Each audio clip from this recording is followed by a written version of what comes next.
dust clogged the vents of the air tractor, tasting like copper and cheap pesticide.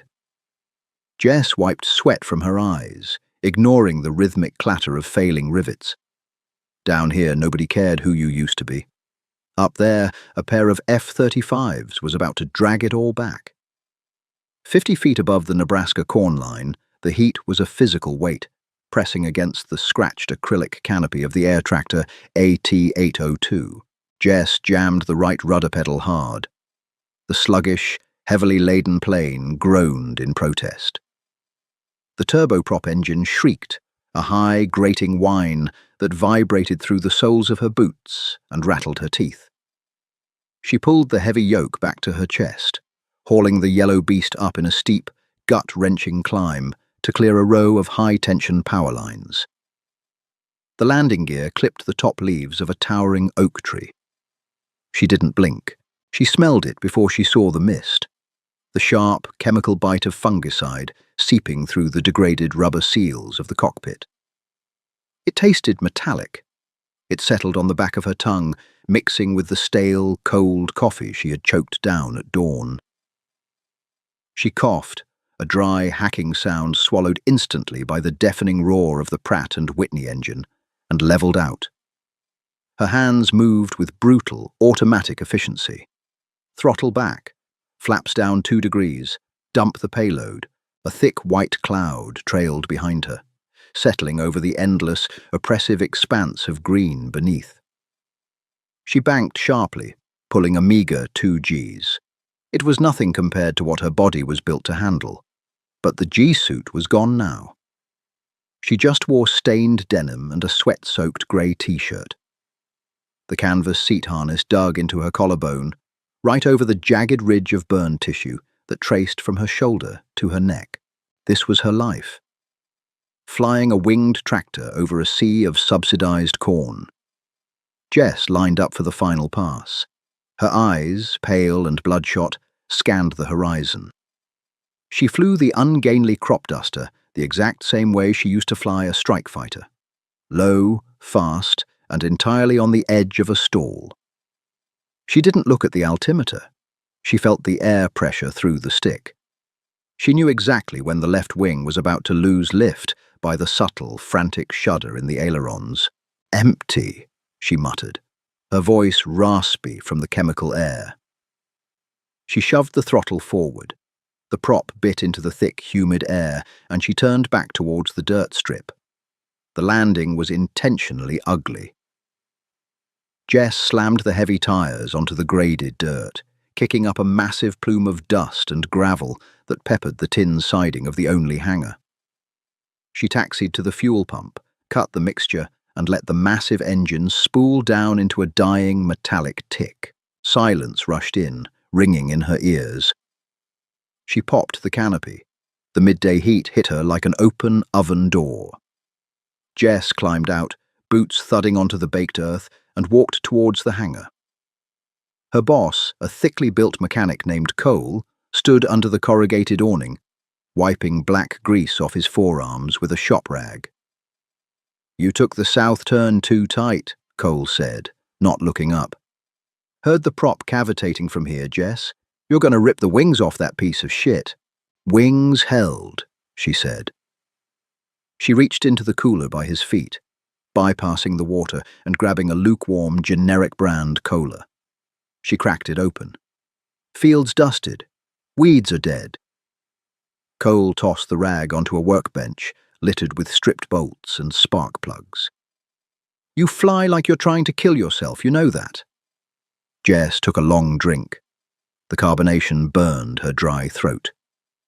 "If I was trying to kill myself, Cole, I wouldn't do it in an air tractor.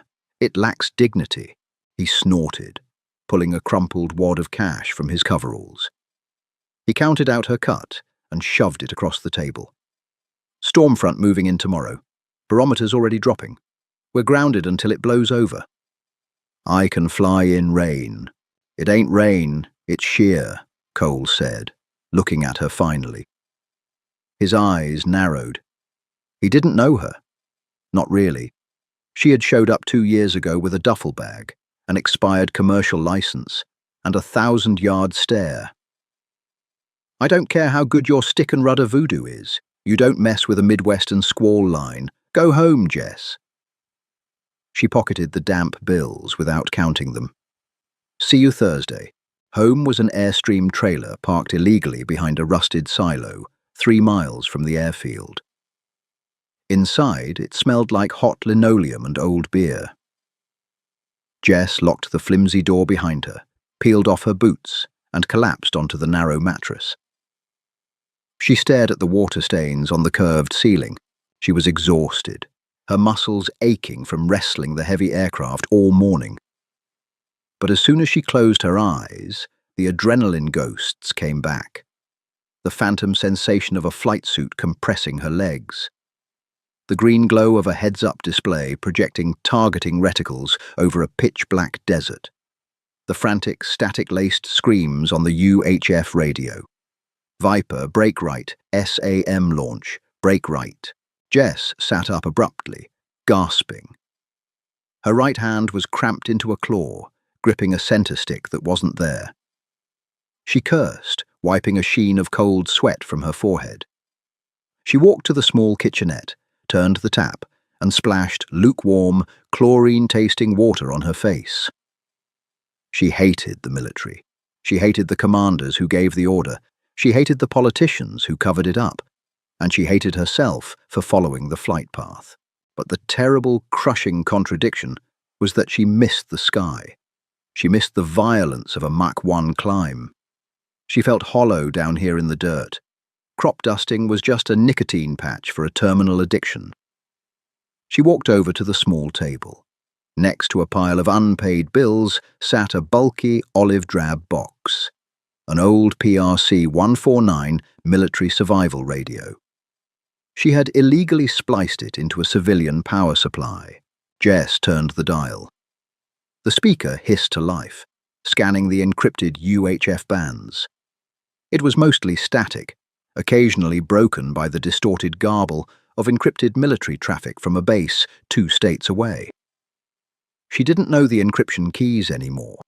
She couldn't understand what they were saying.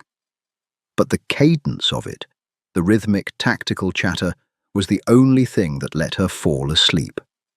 She lay back down, listening to the static, waiting for the storm. The next afternoon, the sky turned a bruised, sickly yellow. The air pressure dropped so rapidly, Jess felt her ears pop as she walked across the tarmac. The humidity was suffocating, making the atmosphere feel like warm soup. Heavy, anvil-shaped cumulonimbus clouds were stacking up on the western horizon, bruised purple at the bottom and blinding white at the peaks.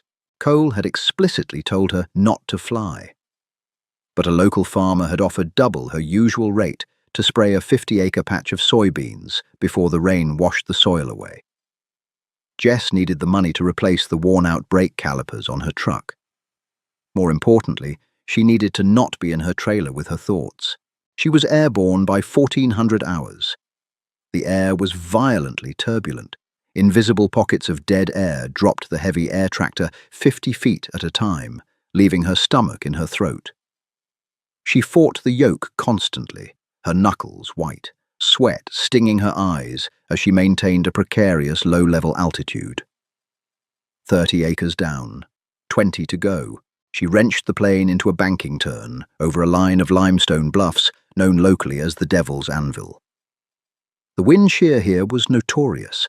The bluffs caught the incoming storm winds, creating massive, localized downdrafts that radar couldn't easily detect. Jess leveled out. Then a shadow swept over her canopy. It was so fast it barely registered, a dark flicker against the bruised sky. A second later, the sound hit her, a concussive, tearing roar that vibrated the very bolts of her cockpit, drowning out her turboprop completely. Jess jerked her head up. Through the scratched acrylic, she saw the contrails, 2 silhouettes, matte grey, angular, predatory, F-35, Lightning IIs. They were flying a low-level nap of the Earth route, probably a cross-country transit out of Hill Air Force Base, ducking under the commercial lanes. They moved with a silent, eerie grace that made her own plane feel like a flying brick. Jess watched their flight path. They were at 1,000 feet, flying a loose fighting wing formation. Fast, at least 450 knots, and they were heading straight for the Devil's Anvil. Jess's eyes darted from the jets to the atmospheric warning signs ahead. The clouds over the bluff were curling downward, violently.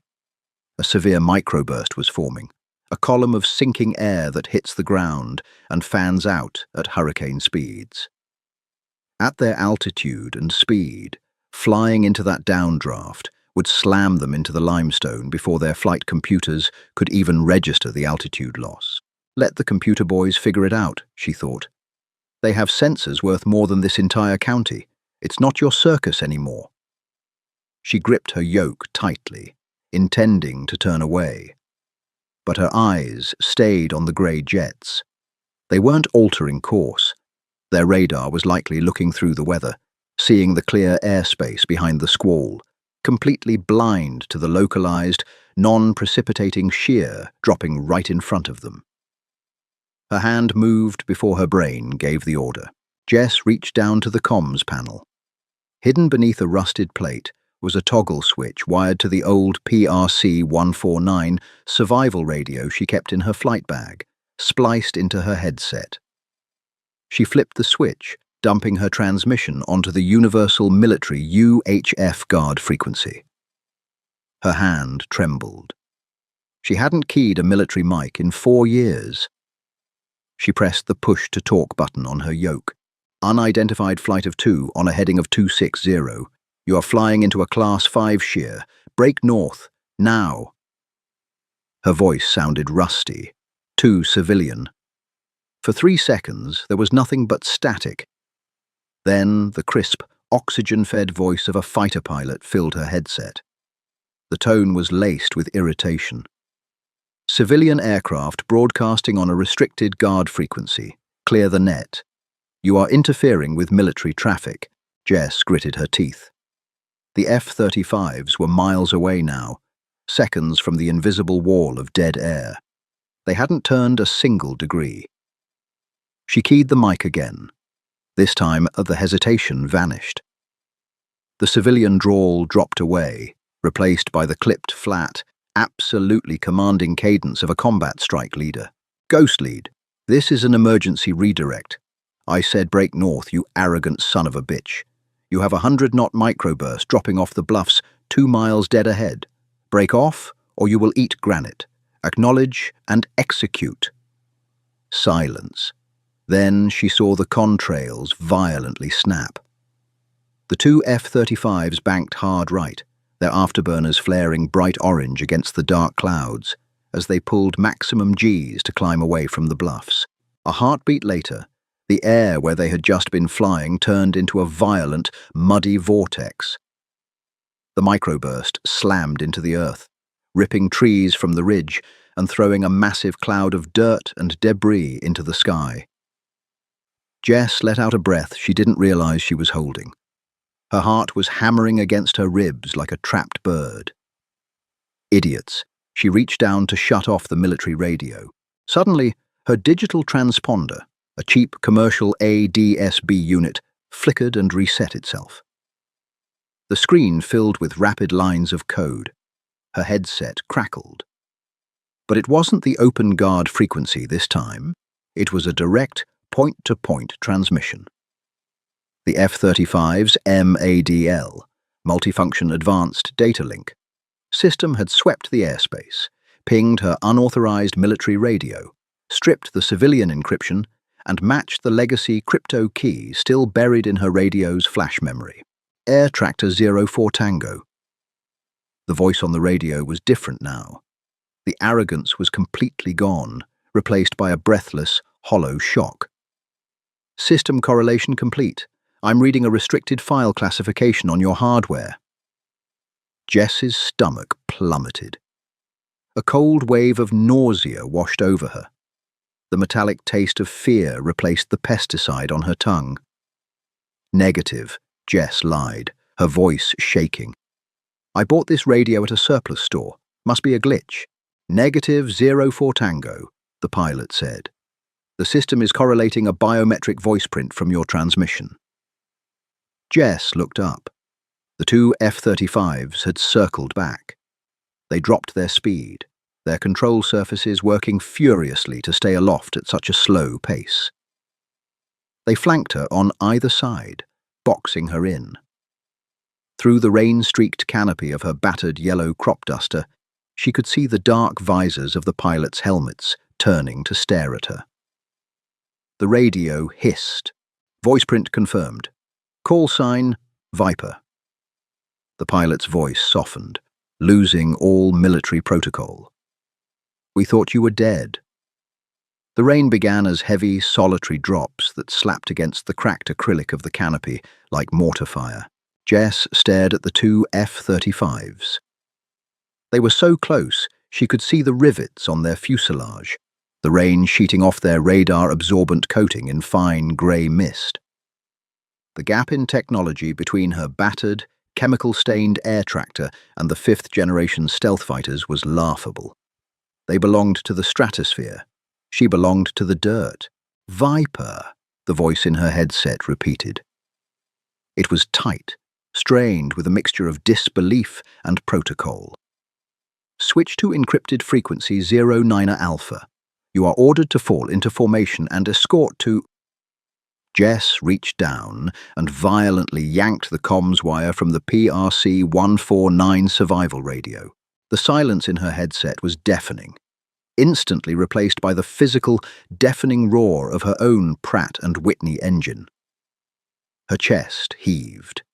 The air in the cockpit suddenly felt too thin to breathe. The metallic taste of fear flooded her mouth, indistinguishable from the fungicide. Viper is dead, she told herself, her hands slick with cold sweat on the yoke. She burned up over the Al-Hajar Mountains. She didn't look at the F-35s. She looked at the altimeter, 2,000 feet. Below her, the Nebraska landscape was rapidly disappearing beneath the bruised, churning underbelly of the squall line. The jets flanking her were flying at the absolute ragged edge of their stall speed just to stay level with her. A fifth-generation fighter is a flying supercomputer, but it still relies on physics. At 130 knots, they were heavy, sluggish, and vulnerable. Jess slammed the flap lever down to 30 degrees and chopped the throttle entirely. The air tractor's nose dipped violently. The stall horn shrieked, a raw mechanical blare that drilled into her eardrums. The heavy yellow plane dropped out of the sky like an anvil. Through the canopy, she saw the F-35 on her right attempt to compensate, but the pilot's reaction was a fraction of a second too late. The jet surged forward, overshooting her instantly, its afterburner flaring blue-white in the gloom as the pilot fought to keep the multi-million-dollar airframe from dropping into a spin. Jess was already gone. Gravity pinned her against the loose canvas harness. The burn scar on her shoulder screamed in protest as the straps dug into her collarbone. She let the plane plummet, the altimeter unwinding dizzily. 1,000 feet, 500. The storm swallowed her. Visibility dropped to absolute zero. Rain hammered the fuselage so hard it sounded like she was flying through a gravel crusher. The turbulence hit her like a physical blow, tossing the 3-ton crop duster violently to the left. Her head cracked hard against the side window. White flashes of pain burst behind her eyes. She tasted copper. Real blood this time, warm and sharp, pooling in the corner of her mouth. "Come on, you ugly bastard," she hissed through gritted teeth, fighting the yoke with both hands. She didn't have radar. She didn't have an artificial horizon that wasn't currently tumbling wildly. She flew by the seat of her pants, feeling the slipstream shuddering over the ailerons. She shoved the throttle forward, listening to the engine choke on the torrential water intake before catching with a violent, rhythmic cough. She leveled out at 50 feet above the ground. The tops of the oak trees whipped past her landing gear like grasping green fingers in the grey soup. Down here, in the ground clutter, beneath the heavy precipitation, the F-35's sophisticated APG-81 radars would have a hell of a time picking her out from a moving truck or a silo. She flew blindly for 20 minutes, skimming the earth, the storm masking her heat signature and radar cross-section. Every muscle in her back was coiled so tight it felt like the tendons were snapping. She was terrified, not of the storm and not of crashing. She was terrified of the sky remembering her. When the familiar rusted roof of Cole's hangar finally materialized through the deluge, she didn't bother flying a proper pattern. She dropped the landing gear, cutting the power over the perimeter fence. The plane slammed onto the muddy airstrip. The wheels locked, skidding wildly. Jess stomped the rudder pedals, fighting the hydroplane, until the heavy aircraft spun 90 degrees and ground to a violent halt inches from the hangar wall. She killed the engine. The silence rushing in was heavier than the storm. Jess unbuckled her harness, her hands shaking so violently she could barely operate the metal clasp. She kicked the canopy open, scrambled out onto the wet wing, and vomited over the leading edge. She knelt there in the freezing rain, coughing, the acidic burn of bile mixing with the blood in her mouth. She pressed her forehead against the freezing, rain-slicked aluminum of the wing. She wasn't a hero. She was a ghost, and ghosts weren't supposed to bleed. The rain had faded to a miserable, persistent drizzle by midnight, leaving the airfield drowning in mud and shadows. Jess sat on an overturned chemical barrel inside the open hangar. Above her, a single fluorescent bulb swayed gently in the draft, buzzing like an angry hornet and casting sickly yellow light across the concrete. The air was thick. It smelled of wet earth, harsh aerosol solvent, and cold rust. She held a heavy ball-peen hammer in her right hand. Between her boots lay the shattered remains of the PRC-149 survival radio. She brought the hammer down again. Crack. Green fiberglass splintered. A tiny capacitor snapped, emitting a faint hiss and a puff of acrid, ozone-scented smoke. She brought the hammer down a third time, aiming for the flash memory housing. The steel head slipped off the curved plastic casing and slammed into the concrete, skinning her knuckles. Jess dropped the hammer with a sharp, ringing clatter. She stared at her bleeding hand. The skin was peeled back, exposing the raw, pink meat over her index joint. She didn't feel the pain. She just felt exhausted. It was pointless. Scrubbing the hardware wouldn't erase the geographic ping already logged on a secure server in the Pentagon. The data link was made. They knew her coordinates. They knew she was breathing. Far down the gravel access road, headlights cut through the gloom. Jess froze. The beams swept across the chain-link perimeter fence, illuminating the falling drizzle like static on an old television set. It wasn't the rattling, uneven approach of Cole's beat-up pickup truck. This vehicle was heavy. The engine idled with a low, expensive hum that vibrated in her chest. The vehicle rolled to a stop just outside the pool of yellow light, its tires sinking into the mud with a wet, sucking sound. The engine ticked as it was killed. Jess didn't run. There was nowhere left to run. She slowly wiped her bleeding knuckle against her grease-stained jeans and waited. A heavy car door opened and slammed shut. Footsteps splashed methodically through the puddles on the tarmac. "You couldn't have died in a place with a decent motel, Jess." The voice was tired, flat, and instantly sent a spike of cold adrenaline straight up her spine. It was a voice from the before. She looked up. A man stood at the edge of the light. He wore a dark, heavy trench coat over a rumpled suit. The rain had plastered his thinning grey hair to his forehead. He held a thick manila envelope in his left hand. He didn't look like military brass or federal law enforcement. He looked like an insurance claims adjuster who hadn't slept in a week. But Jess knew exactly what he was. Caldwell, Jess said. Her voice was raspy, hollowed out by the cold air and the adrenaline crash. They told me the intercept ping came from a commercial crop duster in Nebraska, Caldwell said. He took a slow step into the hangar, his expensive leather shoes instantly ruined by the chemical-laced mud. He looked at the bruised, dripping air tractor parked behind her, his lip curling slightly in distaste. I told the brass the computer was broken. Viper flew multi-million-dollar strike fighters. She wouldn't be caught dead flying a winged tractor.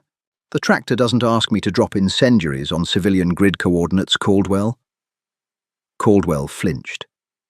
It was just a micro-expression, a slight tightening of the jaw. But she saw it. Good. The wound was still there for him too. That was 4 years ago, he said quietly. It was yesterday, she snapped. She stood up, her muscles screaming in protest from the G-forces of the afternoon storm. I'm a civilian. My discharge was classified, but it was permanent. You have zero jurisdiction here. Get off my strip. Caldwell didn't move. He stood perfectly still, his eyes taking in the stained t-shirt, the jagged ridge of the burn scar visible at her collar line, the dark bruising forming on her forehead where she'd slammed against the canopy. He saw the frantic, cornered animal look in her eyes. We didn't come looking for you, Jess, he said, his voice dropping the sarcastic edge. It was a fluke. Ghost Flight was transiting to Hill, and you decided to play air traffic control. You broke radio silence for 2 arrogant kids who didn't know how to read a cloud formation. They were going to fly into a Class 5 microburst. They would have hit the limestone before their flight computers registered the altitude loss. They would have died, and instead, they brought me to you. Caldwell sighed, a ragged exhaling sound that seemed to carry the weight of the damp night. He stepped closer and tossed the manila envelope onto the workbench beside her. The paper instantly began to absorb a dark patch of spilled hydraulic oil. I'm not opening that, Jess said, stepping back. Her heart hammered against her ribs. You don't have to. I'll tell you what's in it, Caldwell said, wiping a line of dirty rainwater from his jaw. The Joint Chiefs want to court-martial you for faking your death and stealing classified government property. The NSA wants to disappear you into a black site for exposing a fatal backdoor in the MADL secure net. But I intercepted the file. Jess crossed her arms tightly, her fingers digging into her own biceps to stop them from shaking. What do you want, Caldwell? You don't do favors. I want the pilot who survived the Al-Hajar Canyon run, he said, his eyes locking onto hers. We lost a bird yesterday over the Bering Sea. Experimental airframe, classified payload. The pilot punched out, but he's stuck on a shifting ice shelf. The weather is a Category 5 blizzard. Halos can't fly in it. The rotors freeze over in 90 seconds. Drones lose their data links in the electrical storm. The only thing that can get under the radar, navigate the shear, and spot a thermal beacon in ground clutter is a manned craft. He pointed a finger at her. Someone flying entirely manual, below the deck, by the seat of their pants, with zero margin for error. Jess stared at him. The smell of the wet asphalt and pesticides seemed to vanish, replaced by the phantom, clinical scent of pure, canned oxygen. No, she whispered. The water temperature is 28 degrees. The air is -40, Caldwell continued, relentless. If we wait for the storm to break, he freezes to death. His beacon is already fading. He tapped the oily envelope. You fly this exfil, and I wipe the server. I make the Nebraska ping go away forever. You go back to being a ghost in the corn, and nobody ever bothers you again. You say no, and federal marshals will be coming down that gravel road by sunrise. Jess looked at the envelope. Then she looked past Caldwell, out into the pitch-black sky, where the remnants of the storm were still rumbling over the plains. She hated the military. She hated the uniform, the secrets, the collateral damage. But the deep, ugly contradiction gnawing at her soul was the simple truth that she was built for the violence of the sky. She felt the phantom pressure of a flight suit against her legs. She felt the heavy, suffocating guilt of the people she hadn't been able to save in the desert. Could she leave another pilot to die on the ice? She slowly reached out. Her bleeding knuckles smeared against the thick paper as she picked up the envelope. The oil stained her fingers, slick and warm. It felt like blood. She swallowed hard, tasting copper and old ghosts. "When do we leave?" she asked. You just finished the thrilling conclusion of she was only a cornfield pilot. Will Viper conquer the ice shelf and silence her ghosts, or is this her final flight? The sky always demands a toll. If this raw, high-stakes dogfight kept you on the edge of your seat, smash that like button, share this story with your squad, and subscribe to the channel for more deeply human, action-packed aviation storytelling. Don't miss our next upload.